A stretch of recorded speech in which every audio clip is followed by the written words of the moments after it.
বিশ্বকাপে বাংলাদেশ দল ঘোষণা মানেই ভিন্ন কোনো নাটক এবারও হচ্ছে, তবে তা অদৃশ্যমান। বিশ্ব চ্যাম্পিয়ন থেকে শুরু করে অস্ট্রেলিয়া, নিউজিল্যান্ড, টিম ইন্ডিয়া দল দিলেও নিশ্চুপ বাংলাদেশ ক্রিকেট বোর্ড বিসিবি। কিন্তু কেন এত লুকোচুরি? এই নিয়েই এখন মাঠের আজকের আয়োজনে আপনাদের সঙ্গে আছে আমি হুমায়ুন কবির রোজ, আর পুরো আয়োজন জুড়ে আমাদের সাথে থাকছেন আন্তর্জাতিক ধারাভাষ্যকার মাজহারউদ্দিন অমি। আসলে লুকোচুরি হচ্ছে শব্দটা অনেকেই বলছে। আইসিসির ঘোষিত 1 তারিখ চলে গেছে, আজকে 2 তারিখ চলে যাচ্ছে, তাহলে কি ক্রিকেট বোর্ড লুকোচুরি করছে দল ঘোষণা নিয়ে? একটা লাক্সারি ছিল বাংলাদেশ টিমের, যেহেতু জিম্বাবুয়ে সিরিজটা রয়েছে, যদিও কাট অফ টাইম আপনি বললেন মে মাসের 1 তারিখ। As far as I know যে দল কিন্তু অলরেডি সাবমিট হয়ে গিয়েছে এবং একটা প্রিলিমিনারি স্কোয়াড কিন্তু অলরেডি রেডি। এখন এই জিম্বাবুয়ে সিরিজে 2-1 জনকে হয়তো শেষ মুহূর্তের দেখার একটা ব্যাপার রয়েছে, সেটার জন্য হয়তো একটু ডিলে হচ্ছে, যেটা আমরা বাংলাদেশ স্কোয়াডের ক্ষেত্রে প্রায় দেখে থাকি যে কিছুটা হলেও সময় নিয়ে আমাদের সিলেক্টররা দলটা অ্যানাউন্স করে থাকেন। বাট আমার মনে হচ্ছে যে মানে মোটামুটি কিন্তু দল গঠন হয়ে গিয়েছে। আমাদের এই যে জিম্বাবুয়ে সিরিজে যে দলটা ঘোষণা করা হয়েছে, এখান থেকে হয়তো 1-2 জন ভিতরে ঢুকবেন, যেমন সাকিব আল হাসান রয়েছেন এবং মুস্তাফিজুর রহমান রয়েছেন। এছাড়া কিন্তু আমি দেখছি যে মোটামুটি একটা স্কোয়াড সেটেল হয়ে গিয়েছে এবং আমরা জানি কারা কিন্তু যাচ্ছে। আর নর্মালি আমাদের বাংলাদেশ টিমের ক্ষেত্রে দেখা যায় যে 1-2 জন বাদে কিন্তু মোটামুটি 12-13 জন সেটেলই থাকে। সো এক্ষেত্রে লুকোচুরি শব্দটা আমি বলবো যে একটু ডিলে করছে, একটু টাইম নিচ্ছে। এবং জিম্বাবুয়ে সিরিজের হয়তো কালকে প্রথম ম্যাচ রয়েছে, সো এই ম্যাচটা খুবই ইম্পর্টেন্ট হবে এবং 2-1 জনকে দেখার ব্যাপার রয়েছে, কার রোল কীরকম হবে সেই জায়গা থেকে। আদার দেন দ্যাট আমার মনে হয় যে টিম অলরেডি গঠন হয়ে গিয়েছে। সামাজিক যোগাযোগ মাধ্যম থেকে শুরু করে আসলে সাধারণ দর্শকরা তারা তো খুব বেশি কৌতূহলী। তা অনেকেই নাকি বলছে আসলে আইসিসিকে চুপ করে 15 সদস্য দল দিয়ে রেখেছে বিসিবি, গণমাধ্যমে ব্যাপারটা আনছে না। বিষয়টা কি এমনও কি হতে পারে? হ্যাঁ, হতে পারে। এমন না হওয়াটা অস্বাভাবিক কিছু না, কারণ এই মেলটা দেয়া বা স্কোয়াডটা দেওয়ার ক্ষেত্রে তো আপনাকে অ্যানাউন্স করাটা জরুরি না। আপনার আইসিসিকে সেই টিমটা দিয়ে দিলেই কিন্তু হয়ে গেল এবং আইসিসি তাদের ডেডলাইন অনুযায়ী দলটা পেয়ে গেলেই হয়ে গেল। সেই অনুযায়ী কিন্তু বিসিবি তাদের সব কিছু মিডিয়াতে আনতে চায় না। অনেক ক্ষেত্রে দেখা যায় যে একটা সিরিজ শুরু হতে যাচ্ছে, অনেক রকম কথাবার্তাও শুরু হয়ে যাবে যে সে কেন আছে, সে কেন নাই, সিরিজটার থেকেও ফোকাসটা চলে যাওয়ার একটা চান্সেস থাকে। এবং আমি যেটা বললাম যে 1-2 জন বাদে কিন্তু স্কোয়াড আমরা জানি কারা খেলতে যাচ্ছে বা কারা ওয়ার্ল্ড কাপে যাচ্ছে। সো এদিক থেকে কিছুটা হলেও ডিলে হয়, বাট আমার মনে হয় যে এই জায়গা থেকে আরেকটু সময়, যেহেতু আমাদের জানি আমরা কারা খেলবে বা কারা খেলবে না, সো এখান থেকে আগে থেকে অ্যানাউন্স করে দিলে হয়তো দর্শকদের সেই মানে ডিমান্ডটা বা দল নিয়ে যে তাদের যে আগ্রহটা থাকে সেটা হয়তো আগে থেকে শেষ হয়ে যায়। একটু আগে বললেন হুইসপারিং বা ফিসফাস বা একটু চাপ। 18 কোটি মানুষের দেশ ধরে নিলাম, পার্শ্ববর্তী দেশ কিন্তু 140 বা 150 কোটি মানুষের দেশ। সেখানে আসলে যারা আনলাইকলি সুযোগ পায়নি বিশ্বকাপ দলে, তাদের নিয়ে কিন্তু আর একটা দল গঠন করা যায়। যদি এই 20টা দলের মধ্যে বলেন সবচেয়ে কোন দেশের দল গঠন করা আসলে ডিফিকাল্ট আপনার কাছে, কোন দল মনে হয়?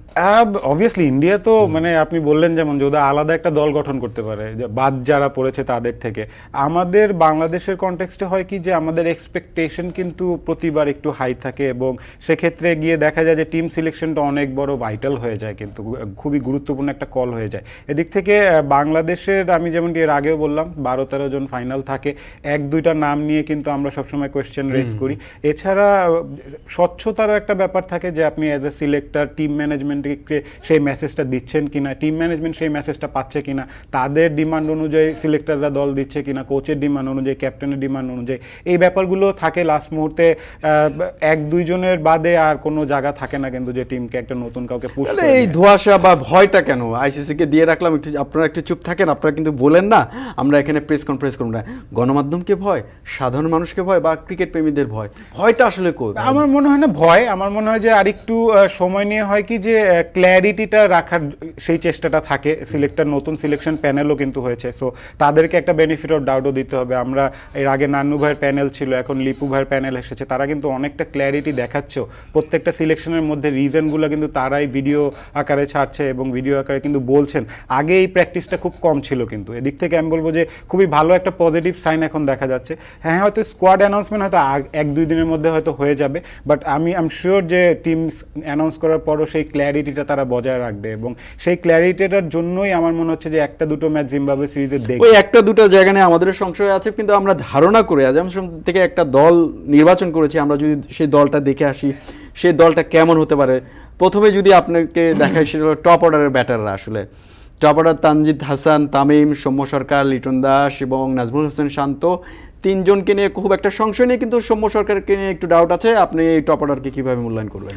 খুব ভালো সাইন হচ্ছে যে একজন ব্যাকআপ ওপেনার হিসেবে তানজিদ হাসান তামিমকে আরেকবার সুযোগ দেওয়া হয়েছে। তিনি টি-20-তে এর আগেও খেলেননি কিন্তু, বাট আমরা ওয়ানডে ওয়ার্ল্ড কাপে লাস্ট ইয়ার দেখেছি কিন্তু যে আমাদের একজন ব্যাকআপ ওপেনারের অভাবে কিন্তু আমরা পুরো সিরিজটা ভুগেছি, পুরো টুর্নামেন্টটা। ইয়াং একজন প্লেয়ার, তাকে শুরুতে একটা এক্সপোজার দেওয়া হয়েছিল, বাট যখন ভালো যাচ্ছিল না তখন তার একটা ব্রেক দরকার ছিল টুর্নামেন্টের মাঝে। সেই ব্রেকের লাক্সারিটা আমাদের কিন্তু ছিল না, যার কারণে তানজিদ হাসান তামিমকে প্রত্যেক ম্যাচ খেলিয়ে যাওয়া হয়েছে। এবং একজন ইয়াং প্লেয়ারের জন্য কিন্তু একটু ডিফিকাল্ট হয়, যখন ভালো না যায় তখন ড্রেসিং রুমে বসেও কিন্তু তার ভুলগুলো অ্যাসেস করা যায়। সেক্ষেত্রে সেই লাক্সারিটা তার ছিল না, এবার কিন্তু সেই সুযোগটা পাচ্ছেন। টিম ম্যানেজমেন্টের ক্ষেত্রেও আপনি বড় টুর্নামেন্টে গেলে আপনার ওপেনিং একজন ব্যাকআপ লাগবে, আপনি একজন উইকেট কিপার ব্যাকআপ লাগবে, একজন পেস বোলিং ব্যাকআপ লাগবে কিন্তু। সো আমাদের সেই ব্যাকআপের জায়গা থেকে অপশন আর আমি বলবো না যে খুব বেশি ছিল। তানজিদ হাসান তামিমকে সেই সুযোগটা দেওয়ারও অ্যাবিলিটি তার রয়েছে, বিপিএলে আমরা দেখেছি, বাট তাকে ব্যাক করতে হবে। বাট আমার মনে হচ্ছে যে he won't be the top order কি ঠিক আছে? হ্যাঁ, সোফার কিন্তু একটু মনে হয় আলোচনা জায়গা আছে, যেটা যে জন্য ধোঁয়াশা বা ভয় বা লুকোচুরি এই শব্দগুলো আসছে, যে আসছে না, সেটা সৌম্য সরকার ইনজুরি জায়গা হয়তো পারভেজ ইমনকে একটু বাজিয়ে দেখবে, হয়তো এটা হতে পারে। যাই হোক, মিডল অর্ডার আপনি কেমন আশা করছেন? আমাদের কাছে একটা মিডল অর্ডারের চার্ট আছে, যদি সেটা দেখেন, মিডল অর্ডার যারা আসলে ব্যাট করবেন, তৌহিদ হৃদয়, জাকের আলী অনিক, মাহমুদুল্লাহ রিয়াদ, সাকিব আল হাসান, সাইফুদ্দিন যদি অলরাউন্ডার ক্যাটাগরিতে, কিন্তু তারপরে সে ব্যাট করে মিডল অর্ডারের 5 জনকে রাখা হয়েছে। রাইট, মোহাম্মদ সাইফুদ্দিনের ইনক্লুশনটা কিন্তু খুবই ভাইটাল হবে। তিনি কিন্তু টিমের ব্যালেন্সটা গঠন করে দিবেন। একজন সিমিং অলরাউন্ডারের কথা আমরা বারবার বলছিলাম যে একজন সিমিং অলরাউন্ডার থাকলে আপনার একজন বোলার, এক্সট্রা বোলারে অ্যাড করতে পারছেন এবং একজন এক্সট্রা ব্যাটারও কিন্তু আপনার দলে ঢুকে যাচ্ছে। সো এক্ষেত্রে একজন সিমিং অলরাউন্ডারের জায়গা থাকলে, আমি যে বললাম একজন ব্যাকআপ ফাস্ট বোলার যখন দরকার হয় তখন সাইফুদ্দিন কিন্তু ওই জায়গাটা ফিল আপ করতে পারে। আর লম্বা টুর্নামেন্টে কিন্তু ফাস্ট বোলারদের কিন্তু একটা সেই রেস্টেরও জায়গা থাকে, আমরা জানি তাসকিন, শরীফুল এবং মুস্তাফিজ রয়েছেন। সো এক্ষেত্রে সাইফুদ্দিনের ইনক্লুশনটা খুবই ইম্পর্টেন্ট হবে এবং আই রিয়েলি ওয়ান্ট যে তিনি ফিট থাকুক, এবং ফিট থেকে কিন্তু ওয়ার্ল্ড কাপ দলে তাকে জায়গা পেতে হলে এই সিরিজটা তার জন্য খুবই ইম্পর্টেন্ট হবে, জিম্বাবুয়ে সিরিজটা। আদার দেন দ্যাট, তাওহিদ হৃদয় প্রুভেন, তিনি কিন্তু গত 1-1.5 বছর ধরে ভালোভাবেই ব্যাটিং করছেন এবং তার যে রোলটা তিনি জানেন, খুবই বিজি ক্রিকেটার। জাকের আলী অনেক ইনক্লুশনটা আউটস্ট্যান্ডিং, যেভাবে তিনি নিজেকে প্রুভ করেছেন, এবং still he is a youngster, কিন্তু মাত্রই দলে ঢুকেছেন, তার প্রুফ করার অনেক জায়গা থাকবে। বাট এদিক থেকে মাহমুদুল্লাহ রিয়াদ, এক্সপিরিয়েন্স ম্যাটার করে, এবং সাকিব আল হাসান তো রয়েছেনই, রিশাদ হোসেনও কিন্তু ভালো ব্যাট করে। আমরা সেই আলোচনাতে আসবো। আসলে টপ এবং মিডল অর্ডার মিলে 9 জন ক্রিকেটারকে এই পর্যন্ত আমরা দেখলাম সম্ভাব্য বাংলাদেশের চূড়ান্ত একাদশে। বাকি আসলে 6 জন ক্রিকেটার থাকেন, সেই 6 জন ক্রিকেটার কে হবে সেটাই জানবো ছোট একটা বিরতির পর। দেখছেন এখন মাঠে, ফিরছি একটু পরে।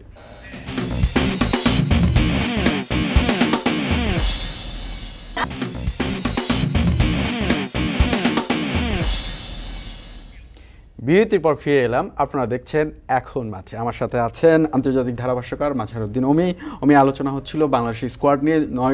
9 জনকে আমরা দেখলাম সম্ভাব্য বিশ্বকাপের স্কোয়াডে যারা জায়গা পেতে যাচ্ছেন। আসলে এখন যাদের নিয়ে আলোচনা করতে যাচ্ছি সেটা হলো বাংলাদেশের মনে হয় খুব ভাইটাল একটা পজিশন। সবগুলোই ভাইটাল, কিন্তু এটা একটু বেশি ভাইটাল, কারণ আমাদের দেশে একটা জিনিসের খুব অভাব ক্রিকেটে, যেটা বলছি সেটা হচ্ছে আমাদের দেশে বলে স্পিনারদের খনি, কিন্তু সব তো left arm orthodox spinner, wrist spinner আমরা পাই না। তো বিশ্বকাপ স্কোয়াডে আমরা 2 জন স্পিনারকে দেখতে যেতে পাচ্ছি আমাদের বিচার বিশ্লেষণে। এটা কিন্তু আমাদের মতন করে একটা দল, যদি দেখি এই 2 জন স্পিনার বিশ্বকাপ স্কোয়াডে থাকতে যাচ্ছেন, আপনার কি মনে হয়? রিশাদ হোসেনের ইনক্লুশন যেমনটি বলছিলাম এর আগে, এই সিরিজের আগে, জিম্বাবুয়ে সিরিজের আগেও তিনি শ্রীলঙ্কা সিরিজে কিন্তু নিজেকে মেলে ধরেছেন এবং ডোমেস্টিকে কিন্তু খুব একটা সুযোগ পাননি। বাট হাথুরু সিংয়ে কিন্তু বলা চলে নিজের ক্ষমতা বলে কিন্তু তাকে দলে ঢুকিয়েছেন এবং ম্যাচ খেলাচ্ছেন, এবং তিনি কিন্তু প্রুভও করেছেন একজন লেগ স্পিনারের গুরুত্ব কতটুকু এটা ওয়ার্ল্ড ক্রিকেটে আমরা জানি।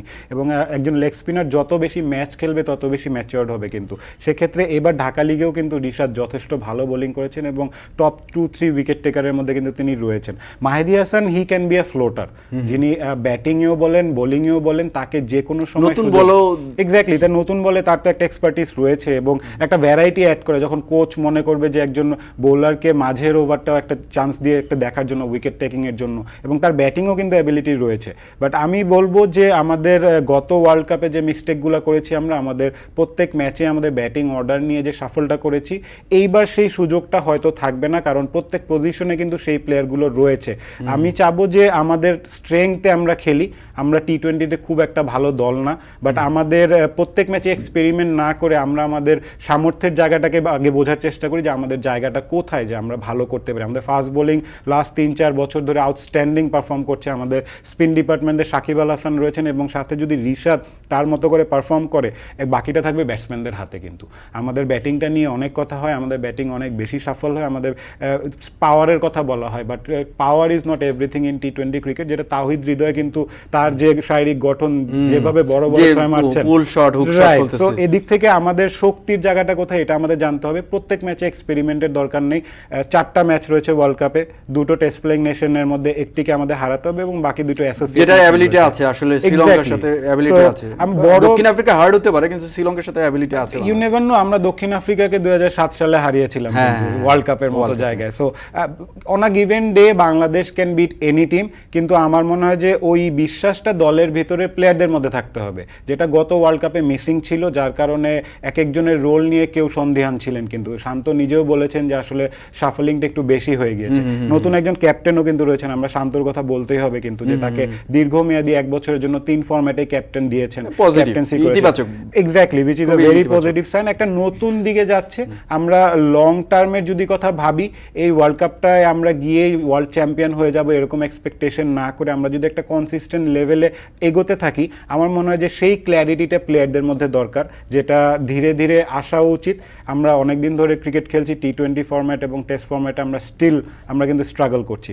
সো একটা বড় টুর্নামেন্টে যদি আপনি একটা বড় স্টেজে যেতে পারেন, তখন দেখবেন যে একটা বিগ বুস্ট হয় কিন্তু একটা যে কোনো নেশনের জন্য, যেটা আমাদের 2015-তে হয়েছিল ওডিআইতে কিন্তু আমরা খুবই একটা স্টেবল দল বলতে পারি।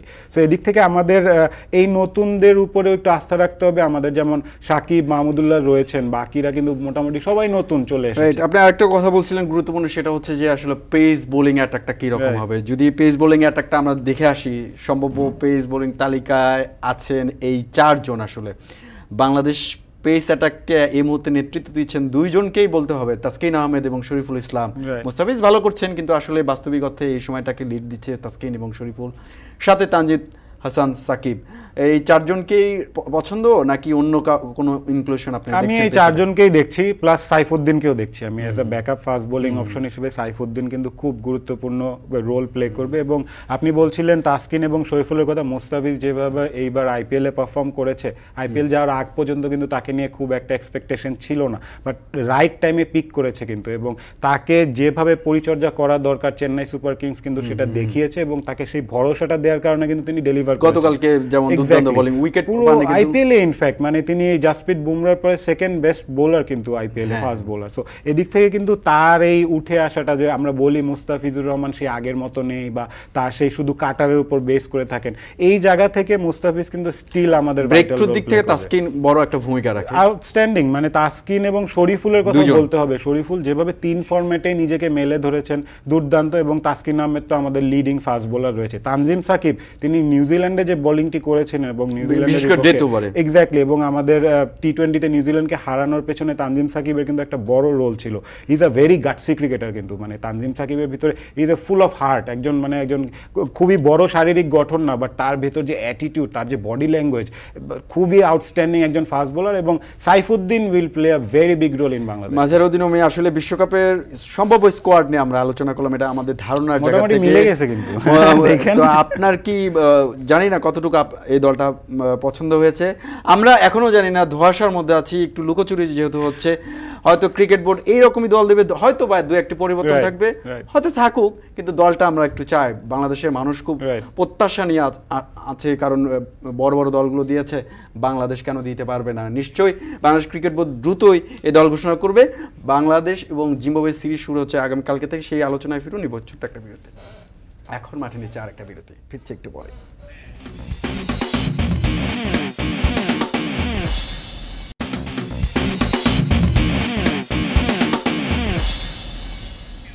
বিরতির পর আবারও ফিরে এলাম। আপনারা দেখছেন এখন মাঠে, আমার সাথে আছেন আন্তর্জাতিক ধারাভাষ্যকার মাজহারউদ্দিন ওমি।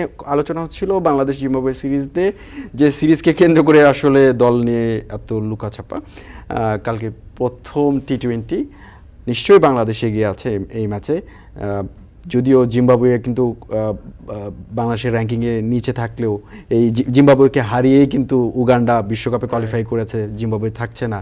কিন্তু জিম্বাবুয়েকে কোনোভাবে হালকাভাবে না উপায় নেই, কারণ জিম্বাবুয়ের অনেক সিনিয়র ক্রিকেটাররা খেলছে, সিকান্দার রাজা, শোয়ান উইলিয়াম থেকে শুরু করে অনেক সিনিয়র ক্রিকেটাররা খেলছেন। আমার কাছে জিম্বাবুয়ে দলটা কিন্তু বেশ টি-20-র জন্য ব্যালেন্সড মনে হয়। আপনার কাছে কি মনে হয়? ডেফিনেটলি, যেমনটি বলছিলাম, তারা কিন্তু রিসেন্টলি শ্রীলঙ্কাকে হারিয়ে এসেছে জিম্বাবুয়ে, যদিও ওয়ার্ল্ড কাপে তারা কোয়ালিফাই করেনি, বাট জিম্বাবুয়ে কিন্তু আমাদেরকে বরাবরই কয়েকবার কিন্তু এরকম মানে কি বলবো যে গত বিশ্বকাপে কিন্তু তাদের কাছে দুর্দান্ত একটা ম্যাচ হয়েছে, রাইট, তাদের কাছে কিন্তু আমাদের সাথে একটা রাইভেলরি কিন্তু থাকেই, মানে যতই আমরা র্যাঙ্কিংয়ে ভালো থাকি, বাট টি-20 ফরম্যাট এমন যে আপনি একদিন যদি আপনি ভালো না করেন সেই দিনই কিন্তু আপনি হেরে যেতে পারেন, সেই জায়গাটা কিন্তু থাকে।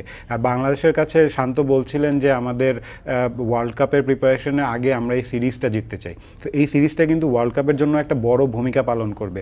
অবভিয়াসলি জিম্বাবুয়ে খেলছে না, বাট আমাদের যে টিম ফরমেশন রয়েছে, আমাদের যে ব্যালেন্সটা রয়েছে, এই শক্তিমত্তার জায়গাটা দেখার একটা সুযোগ রয়েছে, এবং অথরিটি নিয়ে জিততে হবে, শুধু জিতাটা ব্যাপার না, আমরা যাতে আমাদের টপ অর্ডার বলি, আমাদের মিডল অর্ডার বলি, তারা তাদের জায়গা থেকে কাজগুলো করছে কিনা, এই সিচুয়েশন ওয়ার্ল্ড কাপে আসলে আমরা কিভাবে উতরাবো, এই জায়গাটা এখন দেখার সুযোগ থাকবে একটা। এবং চিটাগাংয়ে কিন্তু ব্যাটিং ট্র্যাক হয় এবং রান বেশি হবে, যত রান বেশি হবে তত আমাদের ব্যাটারদের জন্য ভালো হবে। 180 স্কোর, রাইট, 180। এখন কিন্তু টি-20 যে চেঞ্জ, একটা বড় এভলিউশন এসেছে, এখন কিন্তু আমরা 200 220 প্রায় দেখছি, ইনফ্যাক্ট 300 নিয়েও কথা হচ্ছে। তো এই জায়গাটাতে মডার্ন ডে ক্রিকেটে কিন্তু আমাদের ওই লেভেলটা ধরতে হবে। 256 রান চেস করলো, এক্স্যাক্টলি, আমরা ওয়ানডেতেও কিন্তু দেখেছি আগে 300 একটা পার স্কোর থাকতো, এখন কিন্তু 320ও কিন্তু পার স্কোর না, 350 প্লাস হলে তখন কি আপনি ধরে নিতে পারবেন যে আপনি এগোচ্ছেন। তো এই জায়গাটায় আমাদের টি-20 ফরম্যাটটা ধরতে হবে। একটু অন্য আলোচনা, যে বিশ্বকাপে বাংলাদেশে অনেকেই বলছেন ক্রিকেট সমর্থকেরা যে বাংলাদেশের গ্রুপে নেদারল্যান্ডস আছে, বাংলাদেশের গ্রুপে নেপাল আছে, বাংলাদেশের গ্রুপে দক্ষিণ আফ্রিকা, শ্রীলঙ্কা আছে। বাংলাদেশ যদি শ্রীলঙ্কাকে হারাতে পারে তাহলে হয়তো নেদারল্যান্ডস নেপালকে হারিয়ে সুপার 8-এ যেতে পারবে। কিন্তু আসলে পথটা কি আদৌ সহজ? আপনার কাছে কি মনে হয়? মোটেও না, সত্যি কথা বলতে রোজ ভাই, আপনি লাস্ট ওয়ার্ল্ড কাপে আমরা নেদারল্যান্ডসের কাছে হেরেছিলাম, কিন্তু ওয়ানডে ওয়ার্ল্ড কাপ যদিও, বাট এই দলগুলোর কিন্তু সামর্থ্য থাকে, ওনা গিভেন ডে যে কোনো দলকে হারিয়ে দিতে পারে, এবং বাজে দিনটা আমাদের উপর। নেপালে কিন্তু লঙ্কা কাণ্ড ঘটেছে, যে ক্যারিবিয়ানদের বিপক্ষে রিসেন্টলি তারা খুবই ভালো ক্রিকেট খেলছে, এবং বাট স্টিল আমরা বলি যে আমাদের লেভেলটা কিন্তু উপরে, এদের ক্রিকেটের স্ট্যান্ডার্ড আমাদের ক্রিকেটের স্ট্যান্ডার্ড কিন্তু অনেক ডিফারেন্স রয়েছে। এখন সেটা মাঠে আমরা যত অথরিটি নিয়ে প্রুফ করব সেটা আমাদের জন্য ভালো। আমরা যদি নামার আগে একটু ভয় পাই যে নেদারল্যান্ড কি হবে কি না, তাহলেই কিন্তু আমাদের মনস্তাত্ত্বিক মাথার পেছনে ঘুরতে থাকবে যে আমরা ভুল করা যাবে না। এটা না ভেবে যদি ভাবি যে আমরা অনেক ভালো দল, ওইভাবে যদি আমরা খেলি, তাহলে দেখবেন যে নেদারল্যান্ড বলি বা নেপাল বলি, তারা আমাদের সামনে দাঁড়ানোর সুযোগ পাবে না। নিশ্চয়ই বাংলাদেশের সামনে দাঁড়ানোর সুযোগ পায় না। বাংলাদেশের স্বপ্ন, বাংলাদেশের ক্রিকেট পিয়াসীদের স্বপ্ন, বাংলাদেশ আসলে সুপার 8-এ কোয়ালিফাই করবে। কিন্তু সুপার 8-এ কোয়ালিফাই করতে হলে বাংলাদেশের যে স্বপ্ন সারথি কারা হবে সেটা জানা দরকার। মাজহারউদ্দিন অমি, এখন মাঠে আসার জন্য আপনাকে ধন্যবাদ। আপনাকে ধন্যবাদ। দর্শক, এই ছিল আজকের এখন মাঠের আয়োজনে।